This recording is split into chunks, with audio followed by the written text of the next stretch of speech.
Malam itu, bulan purnama bersinar dengan baganya, menyombongkan kecantikannya di tengah langit malam yang cerah. Bahkan, bintang-bintang di sekelilingnya tak kuasa menahan sinar sang rembulan. Tampak perbukitan yang berdiri kokoh dan juga hutan lebat di bawah sana.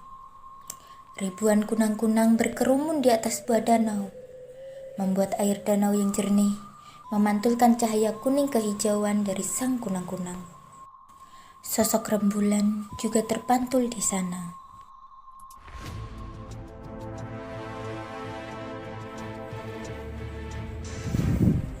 Tiba-tiba, terdengar suara lolongan serigala bersaut-sautan, membuat suasana indah malam berubah menjadi mencekam.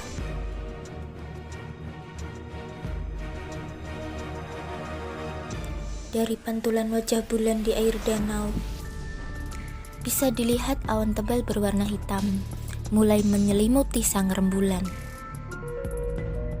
Sedikit demi sedikit, mencoba memakan pancaran cahayanya. Keadaan itu seperti sebuah pertanda alam akan terjadinya sesuatu yang buruk. Di kedalaman hutan yang gelap, tampak seorang gadis berlari ketakutan. Kain tipis polos berwarna putih menutupi seluruh kepala dan wajahnya, hingga raut wajah tegang itu hanya terlihat samar-samar di bawah cahaya rembulan yang menerobos rirumbunan pohon. Lumpur menghiasi gaun kebaya putih yang ia kenakan. Ia menghimpun rok panjangnya yang tampak sudah koyak di beberapa bagian sambil terus berlari. Ketakutan membuatnya lupa bahwa ia berlari tanpa alas kaki. Kakinya yang lebam dan lecet tak lagi ia hiraukan. Nafasnya tersengal-sengal. Tetapi, ia tak punya pilihan lain selain terus berlari. Aku tidak bisa mati sekarang, aku harus hidup. Tekad gadis itu dalam hati.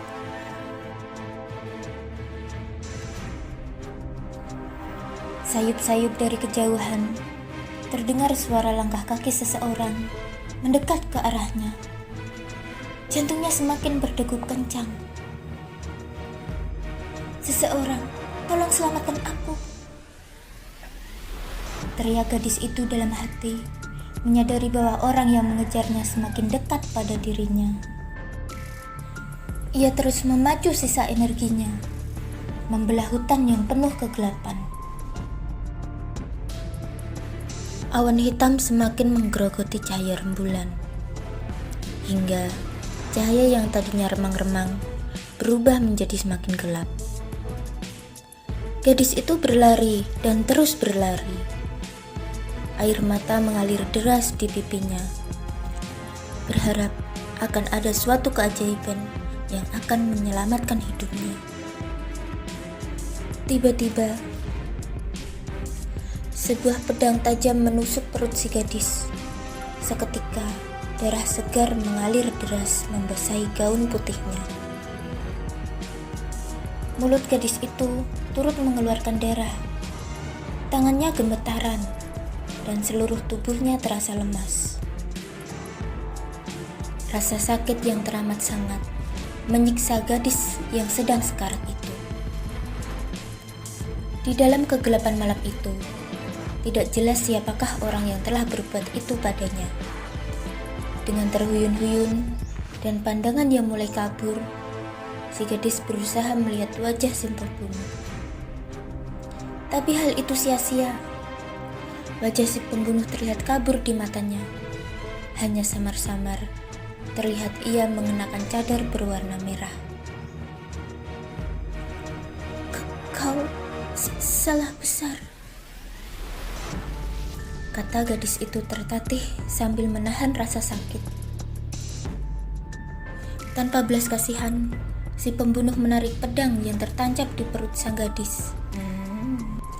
Gadis itu pun tersentak dan roboh seketika. Darah semakin mengalir deras dari perut gadis tersebut, membasahi rerumputan yang ada di dekatnya. Untuk beberapa saat, jari jemari gadis itu masih bisa bergerak. Sampai pada akhirnya, gerakan itu terhenti dan si gadis menutup mata.